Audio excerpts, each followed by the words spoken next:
APR Group, 2 and 3 BHK premium apartments at Patancheru. Comfortable pricing, GHMC and RERA approved. ఏ టైంలో కూడా sir you never fell in love, ఎవరితో ఎవరిని ప్రేమించలేదా మీరు? Screen మీద ప్రేమించాను.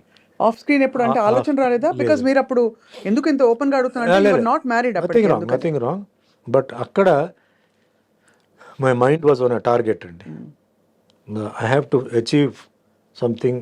I became more professional, no playing around. So మనం మన పని చేసుకొని మనం పోవాలి. ఎందుకంటే పనిలో మనం ఫెయిల్ అయిపోతే మనల్ని ఎవరు రేపు లెక్క చేయరు. ఈరోజు అది, నెక్స్ట్ మన మెయింటెనెన్స్, ఫిజిక్ మెయింటెనెన్స్, దీని మీదనే ఎక్కువ ఉంది తప్ప వేరే ఇదేం కాదు. అఫ్కోర్స్ డెఫినెట్లీ టాక్ ఒక 3 సినిమాలు ఒక హీరోయిన్తో చేసినప్పుడు ఫ్రెండ్షిప్ వస్తుంది, ఫిజికలీ ఆల్సో ఉంటుంది. చేయి పట్టుకొని లాగడం కానీ ఏదో వెనక్కి నుంచి వచ్చి ఇప్పుడు అందరూ చేస్తున్నారు. అది మేము అప్పుడు అంతవరకు చేసేవాడిని. అవును, అంతేగాని ఇంకా లవ్లో వెళ్ళిపోయి మళ్ళీ అది ఇంకో ట్రాక్ అండి. అది డిస్ట్రాక్షన్ ఫ్రమ్ ప్రొఫెషన్. వన్స్ దాంట్లో వెళ్ళిపోతే డిస్ట్రాక్షన్ అవుతుంది. And I have seen some people అనవసరంగా డిస్ట్రాక్ట్ అయిపోయి ఈ ప్రొఫెషన్ని అంటే స్పాయిల్ చేసి చాలా గందరగోళం అయిపోయి, అప్పుడు డ్రగ్స్ లేవు, మందు డ్రింక్స్ తీసుకొని పాడు చేసుకొని, ఈవెన్ ఇండస్ట్రీలో హీరోయిన్స్ కూడా తాగేసి, నేను అప్పుడంతా ఏంటంటే డ్రింక్స్ లేదా సూసైడ్. అవునవును, బాగా అసలు డ్రగ్స్ లేదు, డ్రింక్స్ లేకపోతే సూసైడ్. మీ జనరేషన్లో ఎవరెవరు ఉన్నారు సార్ అప్పుడు? అంటే ఇలా ఎక్స్ట్రీమ్ సిచ్యువేషన్స్, సూసైడ్ దాకా వెళ్ళిన తమిళ్లో చాలా మంది ఉండేవారండి. నాకు గుర్తులేదు కానీ షాకింగ్గా ఉండేది. లవ్ ఫెయిలియర్ అని చెప్పి చేసుకోవడం. కొందరేమో ఇదండి ఫైర్, సెల్ఫ్ ఇమోలేషన్, బాబోయ్, అట్లా కూడా చేసిన వాళ్ళు ఉన్నారు. Very famous heroine. I was about to act with her, but she burnt herself up. It was a very sensational case. Love failure. She was in love with somebody and she burnt. Atla. So this journey, okay, nakenante like see basically and all the heroines and all, they liked me a lot because the way how I behave, ne ela maatladte ela chestanu. Nobody Sumantho maaku cinema vaddu na evaru cheppledandi. I used to keep my limits, but set lo character used to be open. What character demands I use to do it and చెప్పి చేయడమే. సడన్గా చేయాలి, prepare చేసి అంటే ఇది నేను ఇట్లా చేయాలనుకుంటున్నా, ఇలా చేయాలనుకుంటున్నా అని చెప్పి వాళ్ళు ఓకే అంటే వద్దు మాకు అది చేయవద్దు అనుకుంటే లో. డైరెక్టర్ కూడా కొన్నిసార్లు జనరల్ ఏమవుతుంటే కొంత డైరెక్టర్స్ దిల్ టేక్ అడ్వాంటేజ్. లేదు సార్ మీరు టేక్లో టక్కుని చేసేయండి మీరు, అది చెప్పారు. లేదండి నేను చేయను, అది మా అవసరం, నాకు ఆవిడికి గొడవలు వస్తాయి. అడగండి మీరు ఓకే అనుకుంటే కంఫర్టబుల్గా పెట్టాలి తప్ప లేదా మీరు చేసినట్టు మళ్ళీ ఎందుకు అట్లా నేను అవాయిడ్ చేసేవాడిని. So that way I was very friendly.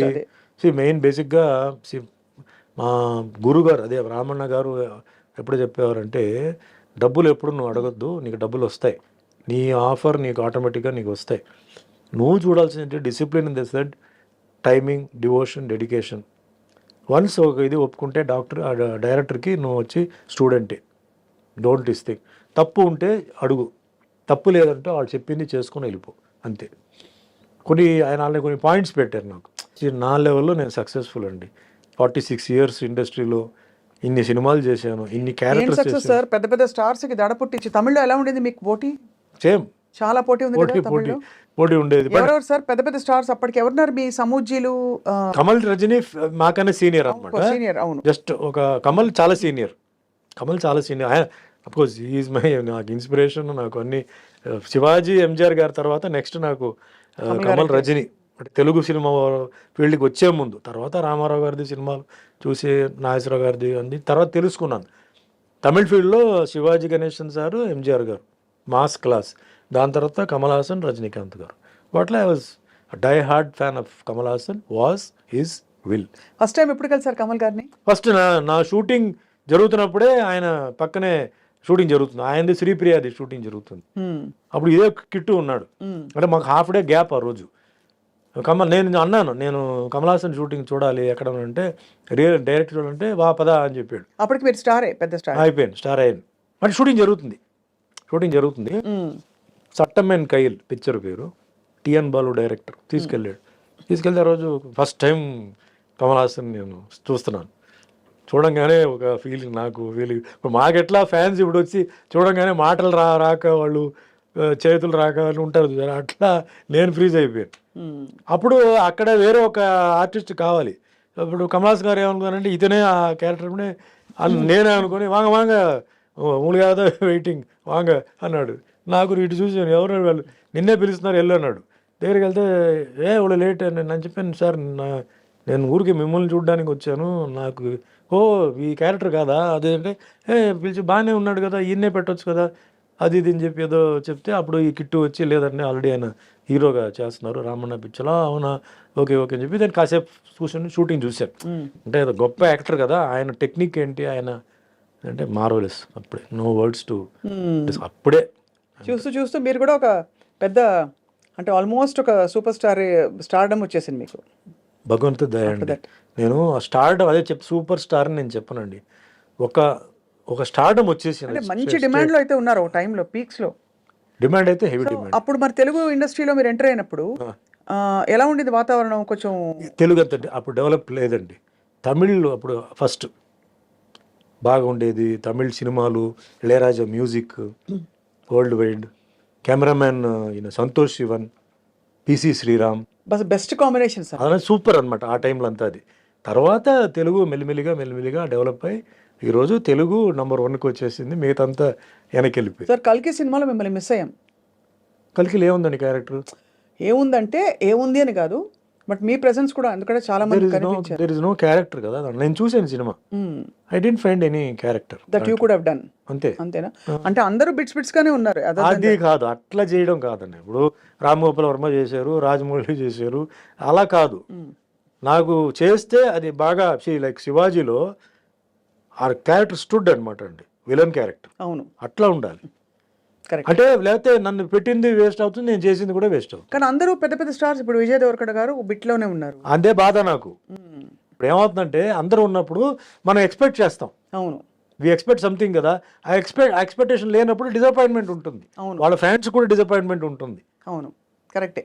అది రాంగ్. అది చాలా మంది చేసే తప్పు పని ఏంటంటే ఇలాంటి స్టార్స్ని పెట్టేసి అనౌన్స్ చేస్తారండి, అందరు పరిగెత్తుకొని వస్తారు, వస్తే అక్కడ ఉండదు. ఆ లేనప్పుడు డిసప్పాయింట్మెంట్ అవుతుంది.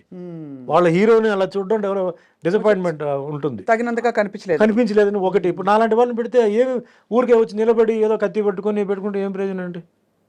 సినిమా నచ్చిందా? నాకు ఐఎమ్ మాస్ సినిమా గోవర్ అండి. ఫ్రాంక్గా చెప్పాలంటే నాకు ఫస్ట్ హాఫ్ కొంచెం డ్రాగీగా అనిపించింది. ఒక అరగంట తీసేయచ్చు, ఎస్పెషలీ ఆ బాంబే హీరోయిన్తో సాంగ్, ఆ ఫైట్ అంతా ఉంది చూసారా, అది కథకి అది రావట్లేదు, అది తీసేయచ్చు. Second half making wise futuristic అదంతా ఓకే. నన్ను అడిగితే ఫస్ట్ ఇస్ ద డైరెక్టర్ అండి. ఈ మన తెలుగు ఇండస్ట్రీకి ఒక హాలీవుడ్ డైరెక్టర్ ఉన్నాడు అని ఆయన ప్రూవ్ చేశాడు. గ్రేట్ నాగశ్విన్ గారు, సెల్యూట్. సెకండ్ థింగ్, ఆ సినిమాలో ఐఎమ్ సారీ టు సే అండి, Amitabh Bachchan's role is the dominant role అండి. అవును, ఆయనే ఫస్ట్ హాఫ్ అంతా, అసలు మొత్తం ఫస్ట్ పార్ట్ అంతా, next part Telugu dubbing, Telugu song ఇదంతా ఆయన చేశారు. కమల్ హాసన్ బిగినింగ్లో ఒక షాక్, ఎండ్లో ఒక షాక్. ఇంకా మేకప్ నేను చెప్పక్కర్లా, ఆయన ఆల్రెడీ అన్ని అబ్బాయి షణ్ముఖి మొదలు అన్ని చేసేసారు. అన్ని మేకప్ అసలు డిఫరెంట్గా చూడాలని చెప్పి ఏమేమో చేసాడు, సక్సెస్ అయిపోయాడు అనమాట. ప్రభాస్ నా ఫీలింగ్ ఏంటంటే I like Prabhas should be shown like Tarzan. Is got the physique of Tarzan.